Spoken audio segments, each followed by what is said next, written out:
These days in our culture, Christians have a tendency to think of Jesus in one or two ways. They make out Jesus to be a really nice guy or some distant divine being. We have a hard time holding together these facts about Jesus. God in human form, taking on full human experience. So how do you imagine Jesus? Perhaps he's a divine judge and remote and superior, always expecting something better from you. Maybe he's just a nice guy with some good ideas. Most of us have a tendency to lean one way or the other. We're encouraged by Hebrews, the letter to the Hebrews, to square up this thing a little better. To see Jesus anew as both fully divine and supremely one of us.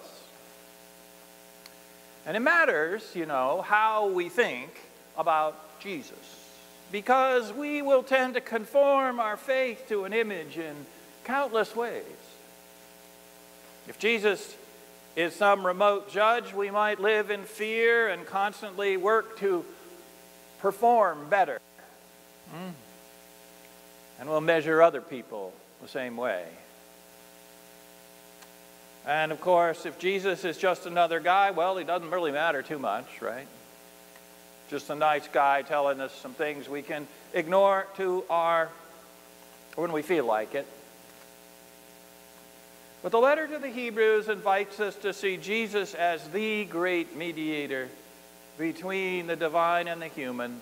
A mediator who knows our sufferings and our predilections and our temptations, and yet one who leans into the love of God for our sake, to give us hope, forgiveness.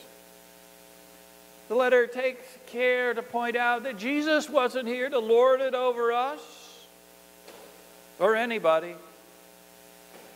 He didn't puff himself up. He took the way of humility and suffering, and he invites us to follow his way.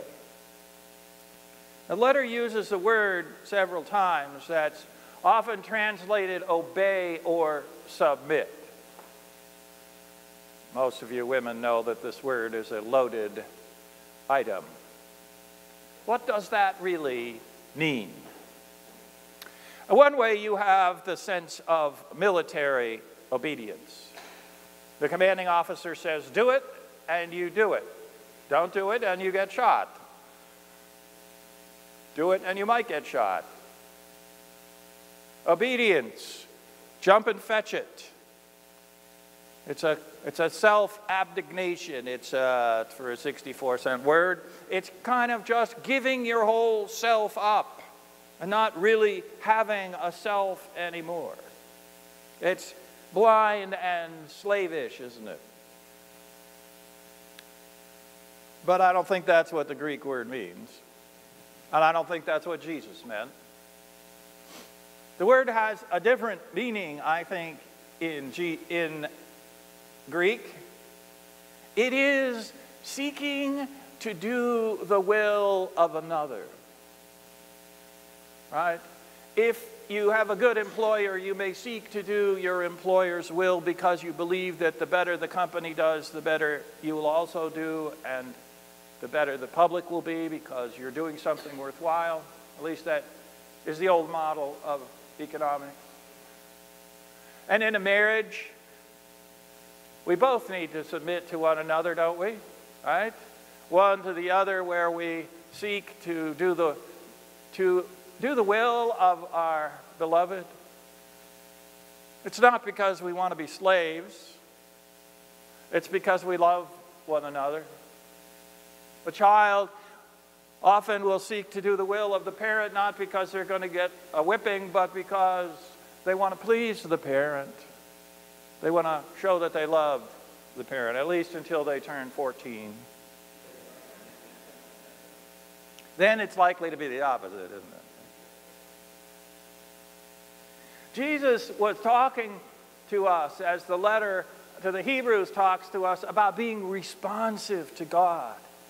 That Jesus was responsive to his divine Father, Mother, and that responsiveness allowed love to come to Jesus and to overflow for others. And the more responsive we are to God, the more we are able to be responsive and loving to other people.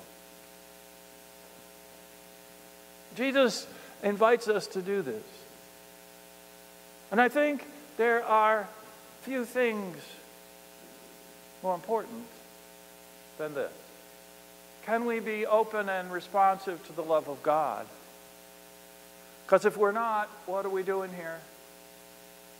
Just coming because it's a habit or because we're supposed to? No. When we're here out of responsive love, our hearts fill with more love.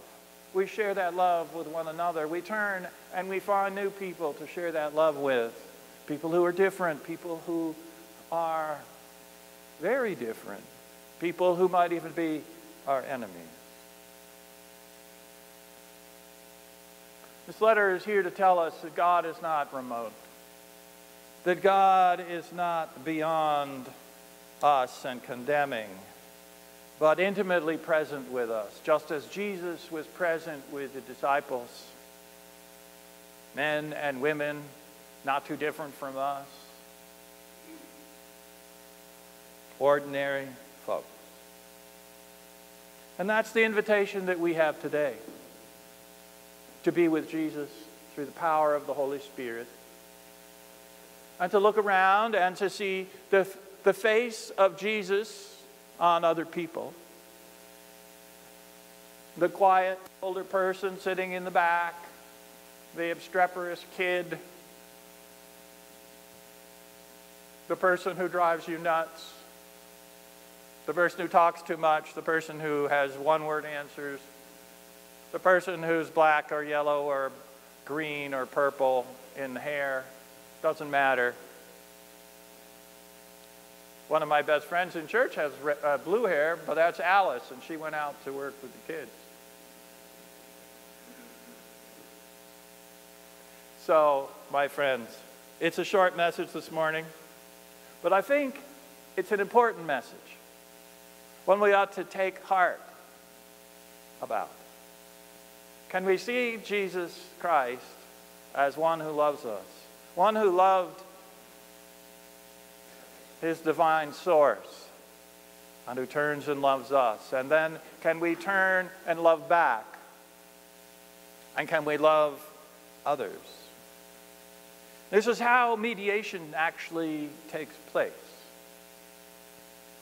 A lot of people want to use legalistic terms to describe Jesus. You know, he comes and he's the sacrificial lamb, which is true, and you know, and that kind of thing. But the true source that I see is that Jesus came to be with us, to connect us with the divine love. And if we know that and we share that, then others will come to know it too. And others will come to know that they are not alone. We had a murder in the city on Monday, and I did the funeral yesterday. His mother and her friend were active in the church before they moved to Binghamton. Dolores, she was known as Gates then, and John McGinnis, some of you might remember them. They used to sit over here. But that's not the first one, and unlikely to be the last one. So if we want to be a force for change, there's really one thing to do. It's not go get our pitchforks and our shotguns. It is to practice love. And the only way we're going to do that is to know we're loved. Because if I don't know I'm loved, I'm probably not going to love you. Right? When we know we're loved by Jesus Christ, when we know that the Holy Spirit can dwell in us, then we can love others. And my prayer for us is that we practice this. We're imperfect, we'll mess up, we'll get angry and irritated, of course. But the more we pay attention to that divine love, the more we can share it with other people. The more we can cross boundaries that keep us separated and divided. The more we can reach out to people who are as hungry for that love as we are. And so may you all be blessed this week and every week with the love of Jesus. And may you share it. And then you too will be a high priest, like old Melchizedek or Melchizedek or however you want to pronounce it. I always tell the readers, however you pronounce those words is the right way. Okay?